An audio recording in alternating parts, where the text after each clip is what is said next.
Salut à toi, c'est Ozadziwa et on se retrouve aujourd'hui pour découvrir ensemble un nouveau dinosaure, c'est parti! Pour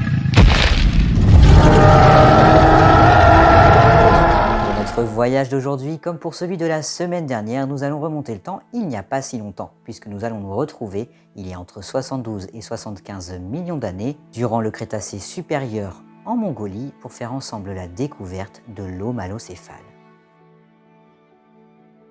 Ce petit dinosaure, dont le nom signifie tout simplement « tête plate », a été décrit pour la première fois en 1974 par Marianska et Osmolska.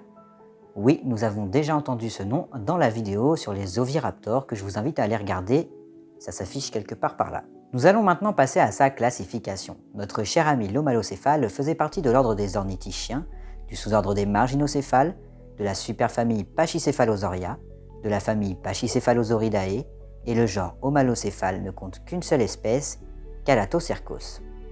A savoir qu'au départ, ce petit dinosaure a eu sa propre famille, c'est-à-dire la famille des homalocéphalidés.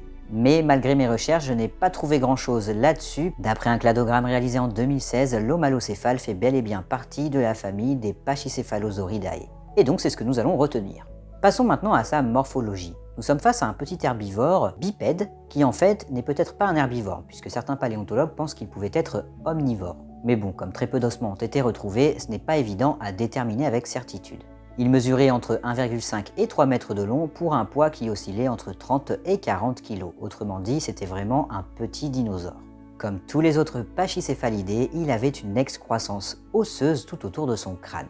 Celle-ci était bien plus épaisse que le reste et selon les paléontologues, elle pouvait lui servir lors des combats entre mâles pour un territoire ou pour des femelles, à se reconnaître entre individus ou encore tout simplement à parader devant les filles. Certains émettent même l'hypothèse qu'elle aurait pu lui servir à se défendre contre les prédateurs.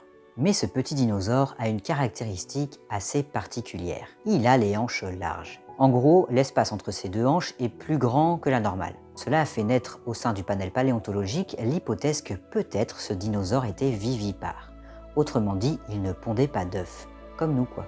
À savoir qu'aujourd'hui, certains paléontologues supposent que peut-être l'homalocéphale n'est pas un dinosaure bien distinct, mais peut-être un jeune spécimen d'une autre espèce. Cependant, à l'heure actuelle, l'homalocéphale est toujours bien considéré comme un genre à part entière. Mais il me semble important de le mentionner parce que si ça venait à changer, je ne manquerai pas de vous le faire savoir sur ma page Instagram qui s'affiche ici. Et nous arrivons déjà dans la dernière partie de cette vidéo. Vous l'aurez compris, nous sommes face à un petit herbivore qui pourrait être assez exceptionnel s'il s'avérait qu'il était bel et bien vivipare. Alors il faut savoir que ce n'est pas le seul dinosaure à avoir les hanches larges, mais en fait cela pourrait s'expliquer par son alimentation. S'il était herbivore, eh bien disons que la digestion n'est pas la même que pour un carnivore, donc le système digestif est différent. D'autant plus qu'à ce jour, tous les dinosaures ayant été retrouvés protégeant leur nid protégeaient leurs œufs. Autrement dit, cela diminue grandement les possibilités que ce spécimen-là soit vivipare. On va pas se mentir, cela remettrait en cause énormément de choses que l'on pensait savoir sur les dinos, et en prime, ça rendrait les recherches vraiment très intéressantes. Comme quoi même les plus petits dinosaures sont responsables de grands mystères. C'était Ozadziwa, si cette petite vidéo t'a plu, like et abonne-toi. Si tu as regardé jusqu'au bout, marque homalocéphale en commentaire et on se retrouve mercredi prochain pour découvrir ensemble un nouveau dinosaure. Tchuss!